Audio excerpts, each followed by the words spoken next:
En la vía telefónica Andrés Oppenheimer con la crisis educativa que ha causado la pandemia de COVID-19 en México.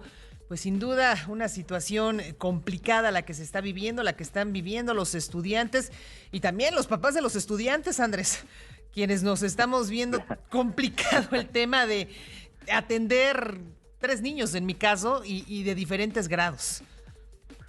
Sí. Wendy, Buenos días.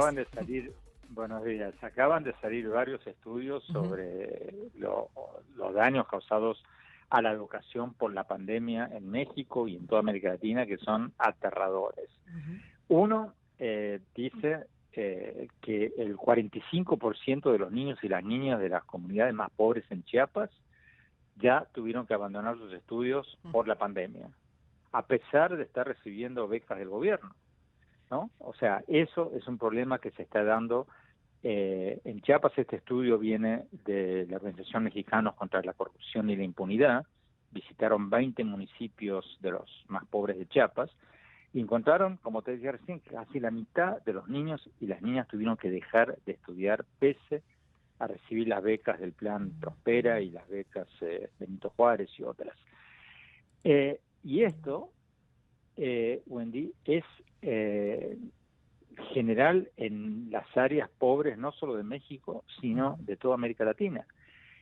Acaba de salir un estudio también del Banco Mundial, ya más amplio a nivel mundial y América Latina específicamente, donde habla de que la pobreza educativa, o sea, el retraso escolar causado por la pandemia, es impresionante, porque mucho estamos hablando de lo que hablábamos recién, de los niños y las niñas que dejan la escuela en las zonas rurales o en las zonas más pobres por no tener acceso físico a la escuela y por no tener tabletas o medios, o como tú decías recién en tu caso, no tener un padre o una madre que pueda estar todo el día, que no trabaje, que pueda estar todo el día en la casa o contratar un tutor, una tutora privada.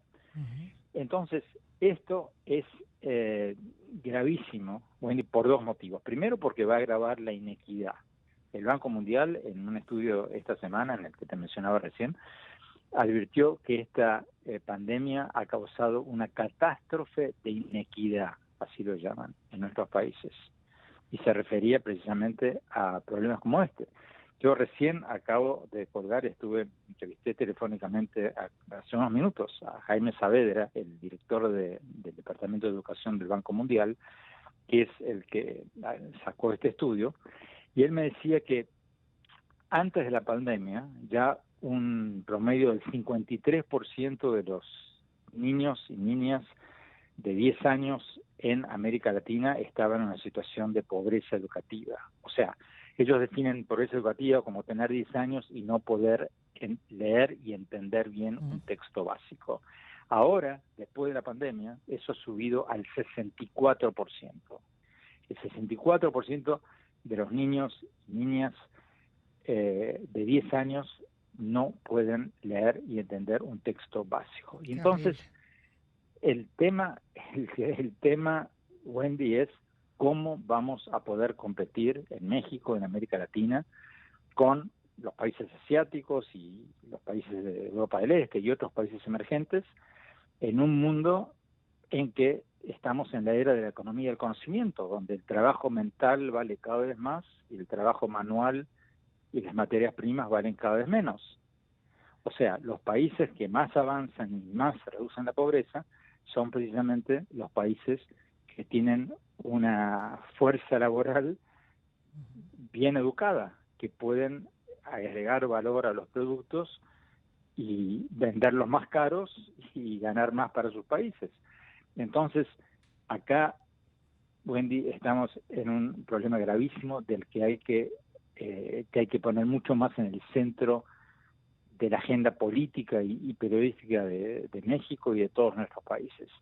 Porque, mira, yo escribí esta semana un artículo sobre lo absurdo para mí que representa el gasto que está haciendo México en el petróleo, en Pemex, cuando en todo el resto del mundo, Arabia Saudita, Abu Dhabi, todos los países petroleros están invirtiendo en energías renovables porque se dan cuenta de que el petróleo no tiene futuro, los precios del petróleo han caído enormemente. Bueno, pero eso no solo con el petróleo, con todas las materias primas. Mientras tanto, los productos de la economía del conocimiento, los productos no solo tecnológicos, sino los productos, mira lo que vale Netflix hoy, mira lo que valen HBO, mira lo que valen las industrias culturales. Pero todo lo que tiene que ver con el trabajo mental, con la creatividad, hoy día se cotiza muchísimo más que el trabajo manual y las materias primas.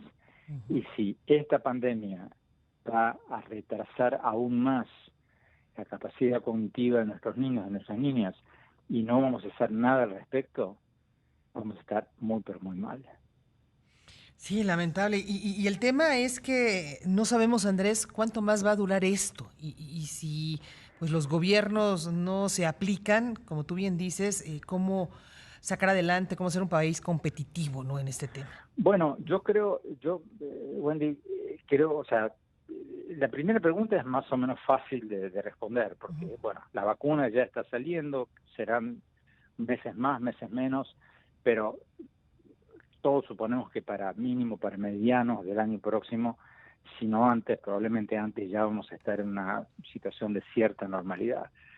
Pero lo más preocupante es cómo vamos a salir de esta situación que nos va a afectar por generaciones, porque el daño está hecho, el retraso ya está. Los niños perdieron un año respecto de los niños en otras partes del mundo. Aparte, Wendy, como recién me decía el director de Educación del Banco Mundial, hay un tema que yo no tenía presente, que es el que en muchos de nuestros países, no en México, pero en el resto de América, especialmente de Centroamérica para abajo, para el sur, el año escolar es de marzo a diciembre, o sea que han perdido todo el año escolar. Uh-huh. En México, por suerte, hubo vacaciones de por medio, entonces no fue tan drástico. O sea, no fue tanto, pero todos han perdido muchísimo tiempo. Y repito, en un mundo de la economía del conocimiento, donde la capacidad cognitiva, la capacidad de resolver problemas, las habilidades básicas de los niños y de los no tan niños es cada vez más importante, es un problema gravísimo. Y yo Perfecto. creo que no hay que esperar simplemente que los gobiernos lo resuelvan. Yo creo que los empresarios, los académicos, los periodistas, todos tenemos que poner esto en De el nuestra centro parte. de la agenda política. Perfecto. Sí. Pues muchísimas gracias, Andrés. Te mandamos un fuerte abrazo. Gracias, buen día, hasta siempre. Muy buenos días, Andrés Oppenheimer, con su colaboración. Seguimos.